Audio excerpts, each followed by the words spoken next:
할렐루야. 하루의 가장 첫 시간을 하나님께 드려 예배하는 여러분들을 축복합니다. 기도하겠습니다. 아버지 하나님, 우리를 자녀로 불러주시고 무엇보다 이 예배의 장을 허락하셔서 하나님과 교제하게 하심을 감사합니다. 오늘도 이 예배를 통해서 하나님의 음성을 듣기를 원합니다. 하나님의 뜻을 깨닫기를 원합니다. 그리하여 하나님의 뜻을 행하며 살게 하여 주시고 말씀을 실천하며 살아갈 수 있도록 우리의 삶을 주관하여 주시옵소서. 오늘도 주인 되신 하나님의 다스림을 받기를 원합니다. 또한 내가 가는 곳이 하나님 나라가 되기를 소망합니다. 주님, 우리를 하나님의 도구로 사용하여 주시고 무엇보다도 선하신 하나님, 사랑이 많으신 하나님을 드러내는 그러한 도구로 사용되게 하여 주시옵소서. 예수 그리스도의 이름으로 기도하옵나이다. 아멘.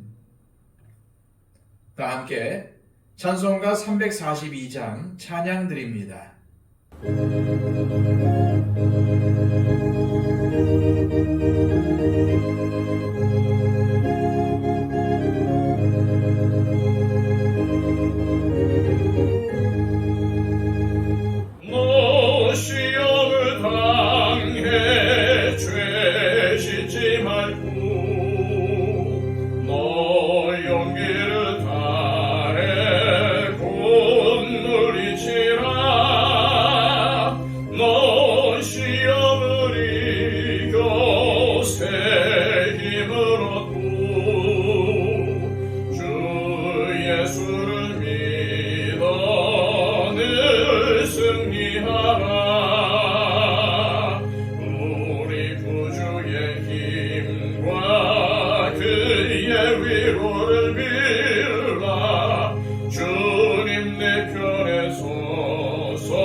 내 친구를 삼가 잘 선택하고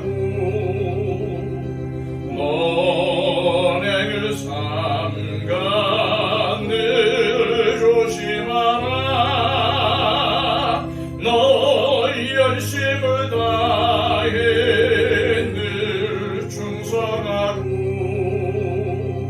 온 정성을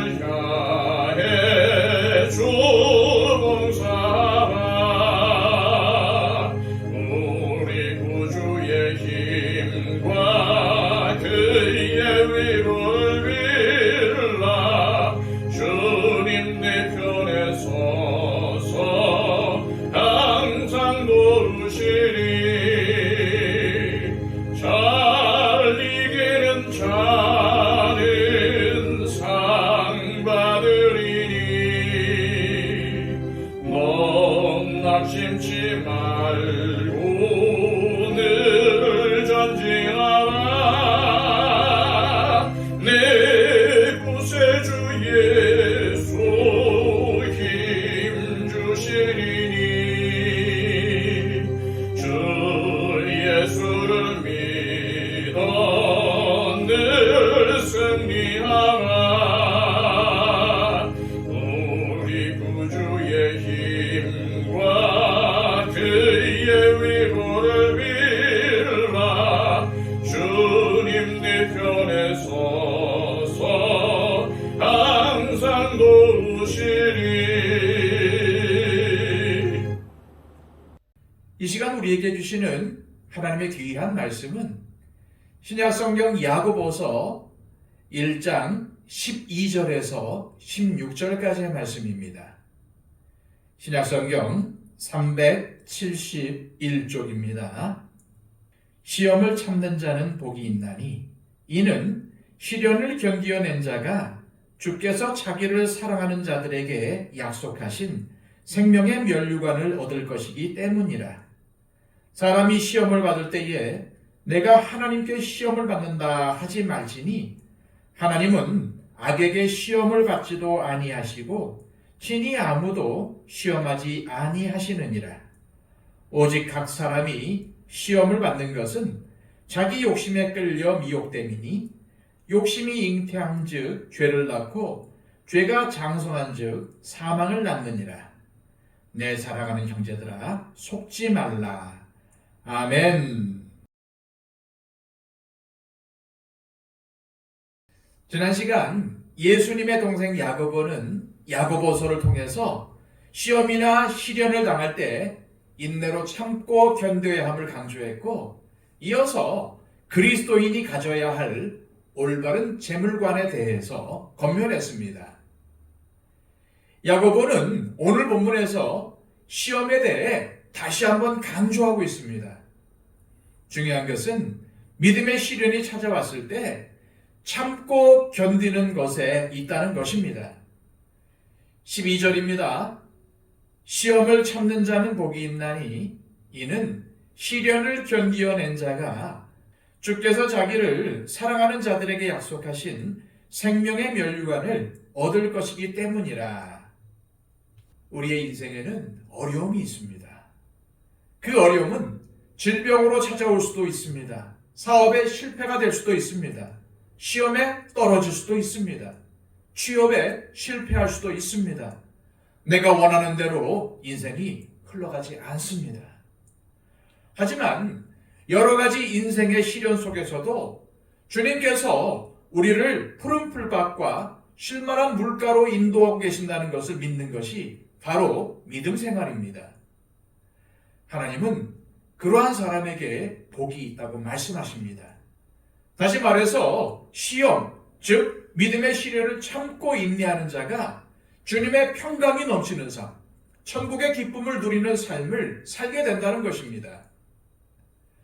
저와 여러분에게 이것을 믿는 굳센 믿음이 있기를 소망합니다. 그래서 시험이 오고 시련이 와도 묵묵히 견디며 승리하는 그리스도인이 되었으면 좋겠습니다. 이것은 믿음이 있는 그리스도인들만이 할 수 있는 것입니다. 그것이 바로 믿음이 하는 일입니다. 그런데 야고보는 시험을 참는 것을 이야기하다가 갑자기 사람이 시험을 받을 때에 하면서 화제를 전환합니다. 13절입니다. 사람이 시험을 받을 때에 내가 하나님께 시험을 받는다 하지 말지니 하나님은 악에게 시험을 받지도 아니하시고 친히 아무도 시험하지 아니하시느니라. 지금 이 말씀의 요지는 사람이 시험을 받을 때 내가 하나님께 시험을 받는다고 말하지 말라는 것입니다. 그렇다면 여기에서 말하는 시험은 어떤 시험이겠습니까? 여기서 말하는 시험은 유혹을 말하는 것입니다. 따라서 사람이 어떠한 상황에서 유혹을 받아 넘어졌으면서도 하나님께 시험을 받고 있다고 말해서는 안 된다는 것입니다. 에덴 동산에서 아담과 하와가 유혹을 받을 때를 떠올려 보십시오. 사탄은 원래 온 천하를 유혹하는 자입니다. 그런데 사탄이 뱀이라는 하수인을 이용해서 하와를 유혹합니다.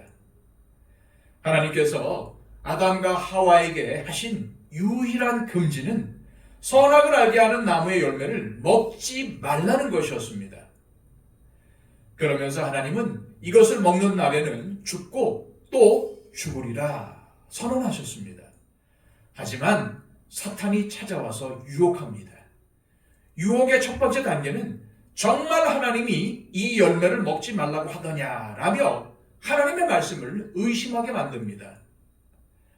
두 번째 단계는 왜곡된 진리를 주입함으로써 유혹합니다. 이 열매를 먹으면 하나님처럼 될까 봐서 먹지 말라고 한 것이라는 것입니다. 하와가 그렇게 유혹을 받고 나서 열매를 보니까 먹음직도 하고 보암직도 하고 지혜롭게 할 만큼 탐스럽게 보였습니다.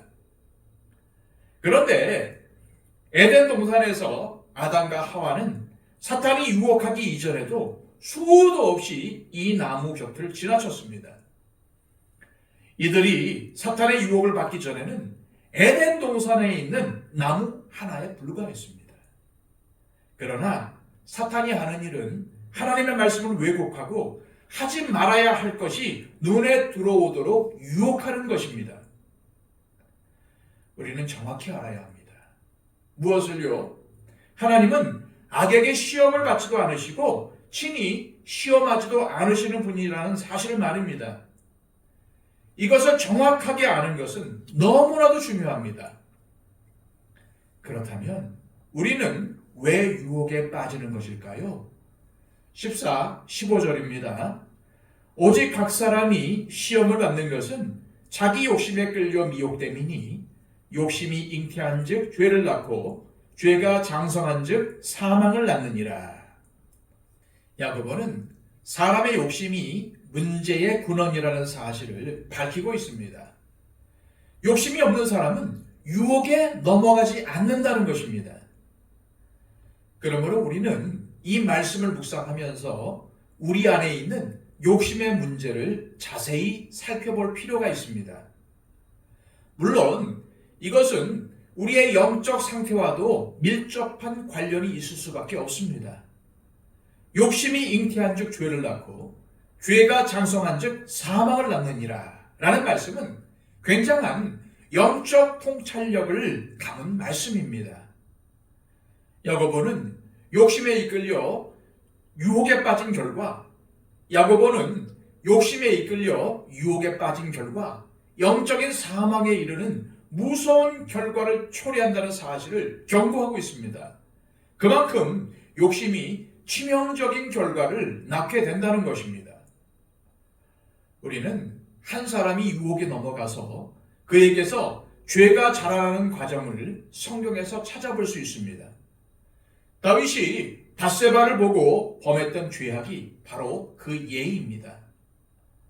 다윗은 평생을 하나님 앞에 믿음으로 살았던 사람입니다. 그런 그에게 두 가지의 유혹이 있었습니다. 하나는 육신의 정욕 문제였고 또 다른 하나는 이생의 자랑 문제였습니다. 다윗은 군사들을 전쟁에 내보내고 자신은 왕궁에서 편히 잠을 자고 늦게 일어났습니다. 이것은 다윗의 영적 상태를 보여주는 중요한 장면입니다. 영적으로 해이해지면 나타나는 증상이 이와 같습니다. 그리고 사탄은 이 기회를 절대 놓치지 않습니다. 우리가 알아야 하는 중요한 사실은 이러한 사탄의 유혹은 다윗의 인생이 가장 정점일 때 일어났다는 것입니다. 사탄의 유혹은 우리 인생의 절정기에 찾아옵니다.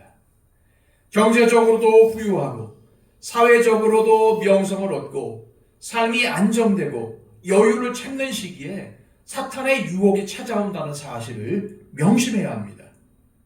다윗이 늦잠을 자고 왕궁을 거닐고 있는데 갑자기 그의 눈에 목욕하는 여자가 들어왔습니다.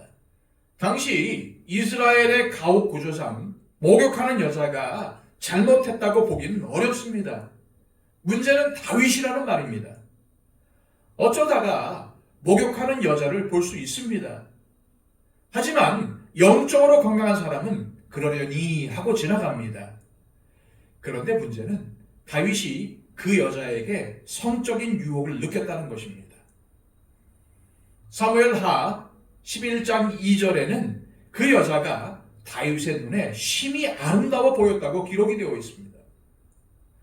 하지만 이것도 영적으로 깨어 있으면 아차, 이러면 하나님이 싫어하시지 하며 이겨낼 수 있습니다. 그러나 다윗은 거기서 그 여자가 누구인지 알아보라고 합니다. 그랬더니 자신의 충성스러운 부하 햇사람 우리아의 아내라고 하는 것입니다. 우리아는 다윗이 가장 어려울 때 함께했던 사람입니다. 충성스러운 부하라는 말입니다. 그런데 일단 유혹에 빠지자 통제가 안 됩니다.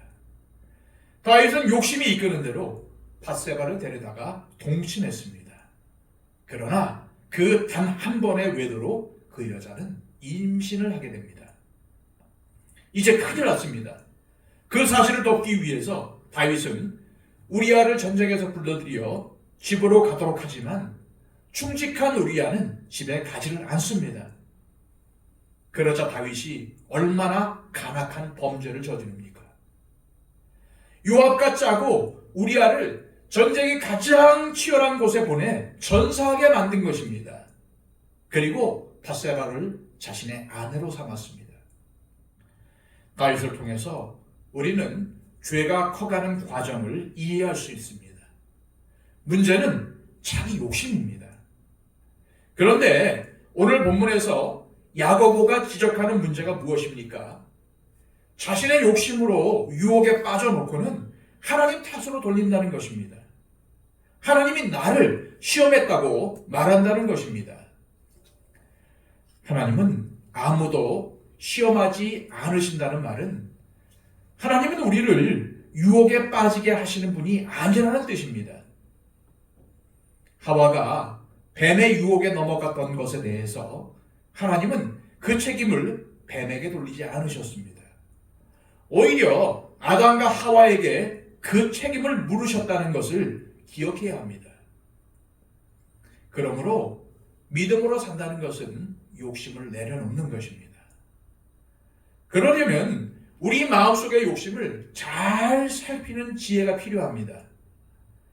욕심이 이끄는 대로 살면 절대로 좋은 그리스도인이 될 수 없습니다.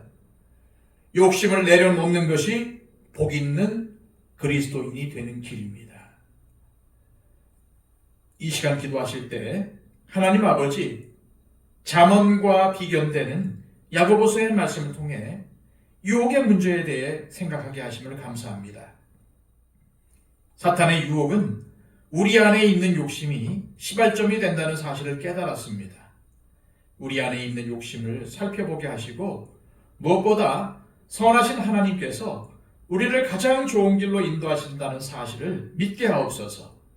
우리의 욕심 때문에 유혹에 넘어가 좌절하며 하나님을 원망하고 다른 사람을 탓하는 어리석음을 범하지 않게 하옵소서. 기도하시기를 바랍니다.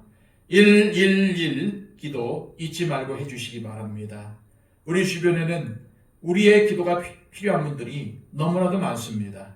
그리고 이 나라, 이 세상을 위해서, 복음을 전파하는 선교사님들 위해서 간절히 기도해 주시기를 바랍니다. 기도하겠습니다.